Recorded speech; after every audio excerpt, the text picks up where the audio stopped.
love suffers long. Somebody help me say that. Love suffers long. Here's the part B, and is kind.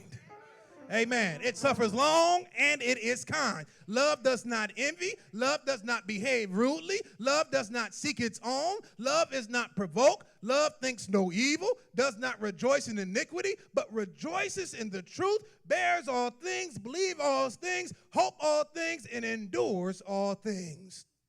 Love is long suffering. Aren't you glad that God has been long suffering with us? That even as we've been saved, even as we've given our life unto the Lord, even as we've been baptized, that we've still missed the mark in life.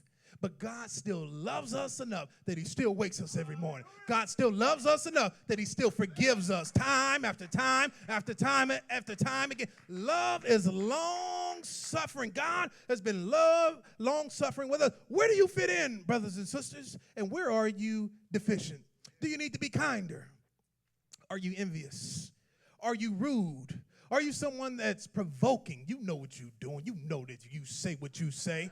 You know that if you do what you do. You know that if you act the way you act with that particular person. You know the response that you're going to get, but you like the response that you're going to get, and you want to do it because you want to win. You want to be in charge. So I'm going to ask the question. I'm going to say what I'm going to say. I'm going to push the button, and I'm going to provoke you into doing something that I know that you're going to. Is that you? You don't have to say amen. Do you rejoice in the shortcomings of others? I'm glad she failed. Yeah, see, she thinks she all that. I couldn't stand him anyway. Yeah, he always thought he was I ain't like the way he. Are you somebody that rejoices in somebody else's shortcomings? So you ought not get too happy. Don't get to jumping too loud or too high. Don't get to shouting too high when other people fail, because guess what? The same thing that makes you laugh can be the same thing that makes you cry. When you see somebody else fail, when you see somebody else's shortcomings, you ought to pray for them, and you ought to thank God that you haven't been exposed. You ought to thank God that you haven't failed. You ought to thank God that the same thing that they're going through, that it didn't affect you the same way that it's affecting them, because you know that if God were to reveal all of our skeletons.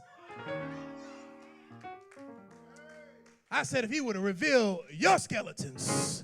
Let me talk about myself. If he would have revealed my skeletons, I'm here to tell you, I'd drop the mic, I'd get in my car, you'd never see me again. But thanks be to God that I can go to God with all of my troubles. Thanks be to God that I can go to God with all of my problems. Thanks be to God that in spite of what God knows about me, he doesn't get on the phone and say, Brother Wade, I saw Brother Rickey over here. He doesn't get on the phone and say, do you know what he did back in 2016? He doesn't get on the phone and put on my business. I thank God today.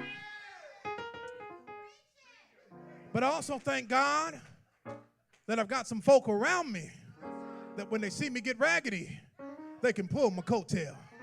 I thank God that I got my grandmothers who are praying for me. I thank God that I got a praying mama and a praying daddy. I thank God that I got a praying wife. I thank God that even my children are beginning to learn to pray. I thank God that when I get into a jam, I know what to do, that I can go to God in prayer, that when I do fall short, I know what to do.